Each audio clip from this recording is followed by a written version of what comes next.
मित्रांनो, तुझेच मी गीत गात आहे या मालिकेच्या आजच्या भागामध्ये क्षमा आणि मंजुळा स्वराला सारखा विचारण्याचा प्रयत्न करतात की तू एवढी मोठी गोष्ट आमच्यापासून का लपवून ठेवली.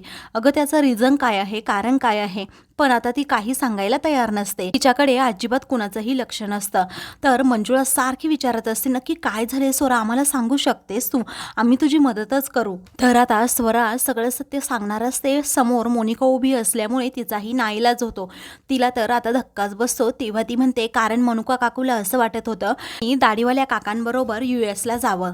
आता मनुका काकूचा पूर्णपणे संशय आईवर आहे. तिला असं वाटते की आईनेच मल्हार गुरुजींना काहीतरी केलंय, म्हणूनच मल्हार गुरुजींना जेलमध्ये जावं लागलं. आता मनुका काकूला वाटतंय जसं मल्हार गुरुजींना मंजुळा आईने अडकवलं तसं मलाही तिच्या जीवापासून धोका आहे. म्हणूनच मनुका काकूंनी मला सांगितलं की जज साहेबांना सांगायचं की माझंच नाव कोर्टामध्ये घ्यायचं आणि मल्हार गुरुजींना फक्त मनुका काकू जेलमधून सोडवू शकते, त्यामुळेच त्यांनी असं सांगितलं. आता मोनिका पुढे येत म्हणते की सगळं काही क्लिअर झालं ना आता.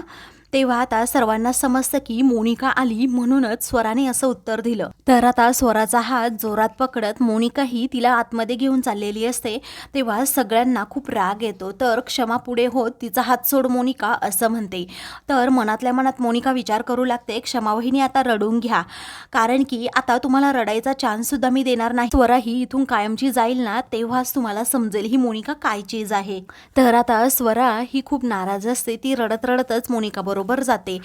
तेव्हा आता मंजुळा मनातल्या मनात विचार करते, स्वरा मला माहिती आहे की मोनिकाने तुला भुलवलं आहे, तिला तुला कुठेतरी पाठवायचं आहे.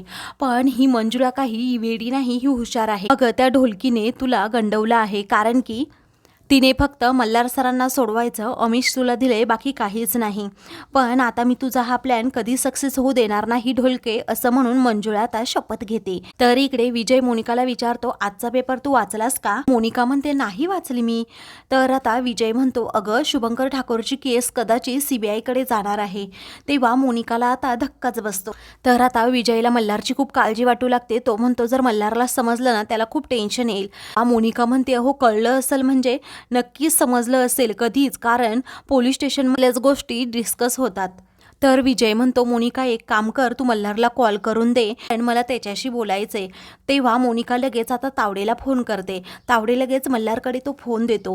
विजय फोन घेतो आणि म्हणतो, मल्हार बातमी वाचलीच असेल ना. हा मल्हार म्हणतो, हो वाचली आणि मला समजलंय की केस ही CBI कडे जाणार आहे. तेव्हा CBI कडे गेली किंवा कुणाकडेही गेली तरी तुझा दादा सर्वात मोठा क्रिमिनल वकील शोधूनच काढेल, तुला या संकटामधून नक्कीच बाहेर सोडवेल, असं म्हणून विजय त्याला विश्वास देतो. तेव्हा मल्हार म्हणतो, दादा मी कसलंच टेन्शन घेत नाहीये, कारण मी काही गुन्हाच केला नाही, सत्य कधीही लपून बसत नाही, असं म्हणून आता उलट विजयलाच विश्वास देतो. तर आता मल्हार विचारतो, माझी स्वरा कशी आहे. तेव्हा मोनिका लगेच विजयकडून फोन घेत म्हणते, गुरुजी तुम्ही अजिबात काळजी करू नका, मी स्वराची अगदी व्यवस्थित काळजी घेतेय आणि तिला भेटायला घेऊन मी तुझ्याकडे येणारच आहे.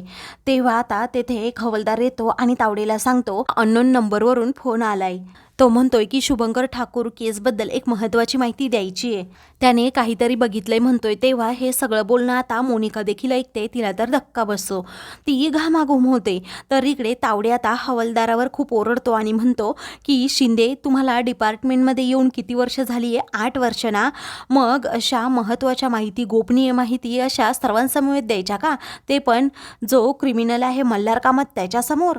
तर आता तावडे म्हणतो, शिंदे तुमच्यामुळेच असं डिपार्टमेंट बदनाम होतं. मग तुम्ही काही पण कुठेही काही सांगता आणि मांजरीला वाटतं की मांजर डोळे झाकून दूध पिते म्हटल्यावर मला कुणीच पाहिलं नाही, पण त्यांना काही लोकांनी पाहिलेलंच असतं. तेव्हा आता मल्हार म्हणतो, लवकरात लवकर तुम्हाला तो पुरावा मिळावा असंच मला वाटतंय. तर इकडे मोनिका पूर्णपणे घाबरलेली असते. तर आता मोनिकाकडून पुन्हा विजय फोन घेत मल्हारला धीर देतो.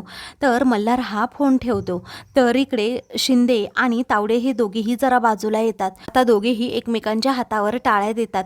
तर तावडे म्हणतो, शिंदे वा काय ऍक्टिंग केली, यामुळे काय साध्य होऊ शकतं असं शिंदे विचार. तावडे म्हणतो की आता मल्हार कामत जरा घाबरलं असेल, जर त्याने गुन्हा केला असेल तर मग पोपटासारखा चुरूचुरू बोलेल. आता येत्या 2-3 दिवसामध्ये सगळ्या गोष्टीचा आपल्याला सुगावा लागेलच, तू बघतच राहशील, हा माझा अनुभव आहे. आहे. आता इकडे मोनिका पूर्णपणे घाबरलेली असते, तर दुसरीकडे स्वरा ही रूममध्ये येते. आता मल्हारची खूप काळजी वाटत असते, तर पिहूचा फोटो हातात घेत ती आता पिहूला म्हणते, अगं पिहू, तुझे बाबा आणि माझे बाबा एकच आहेत, पण बघ ना ते आता जेलमध्ये आहेत.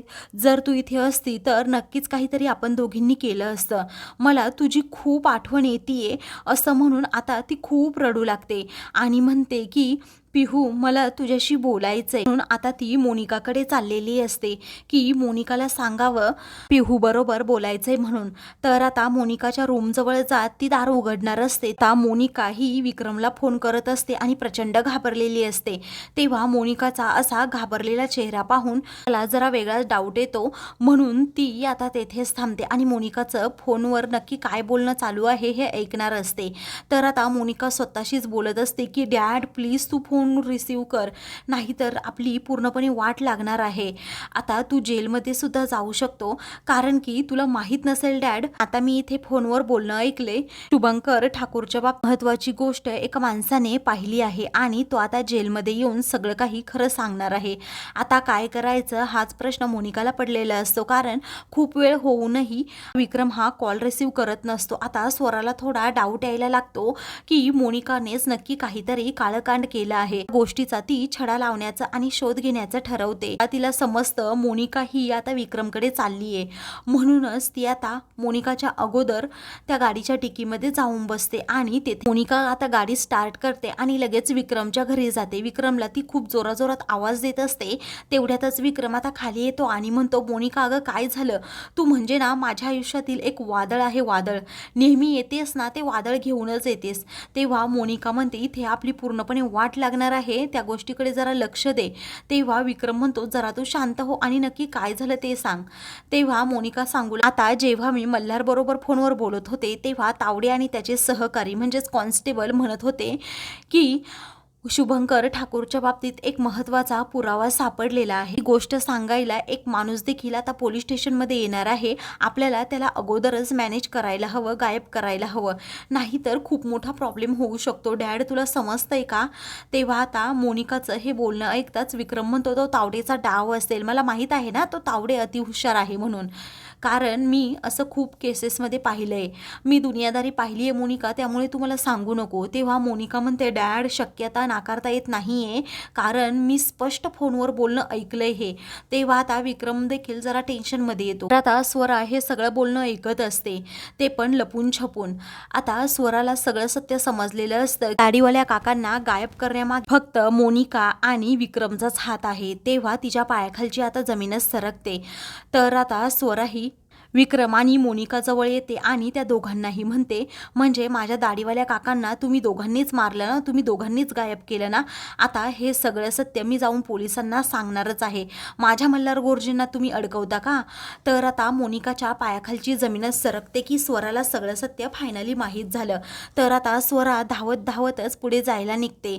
तर विक्रम म्हणतो, अगं बघतेस काय तू माझ्याकडे, जा पटकन त्या कार्टीला धर. तेव्हा आता मोनिका लगेच स्वराचा पाठलाग करू लागते. तेव्हा स्वरा ही धावतच रस्त्यावरून पोलीस स्टेशनमध्ये चाललेली असते. ती रिक्षावाल्या काकांना आवाज देत असते, परंतु कुणीही तिच्यासाठी थांबत नाही. तेव्हा ती जोरात खाली पडते, पण तरीही ती मदतीसाठी हाक मारतच असते.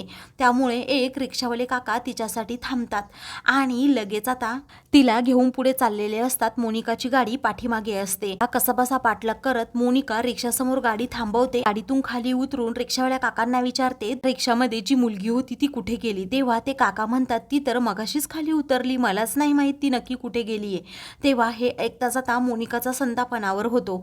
तर ती कोणत्या दिशेने गेली हे सगळं काही मोनिका विचारत असते. तर आता मित्रांनो, पुढील भागामध्ये मोनिका ही देवीची आरती करत असते. ती एका मंदिरात आलेली असते, तेथे स्वरा असते. मागचा पुढचा विचार न करता दसऱ्याच्या दिवशी आता स्वरा तुझा खेळ खल्लास होणार आहे असं म्हणून मोनिका तिला दरीत ढकलून देते.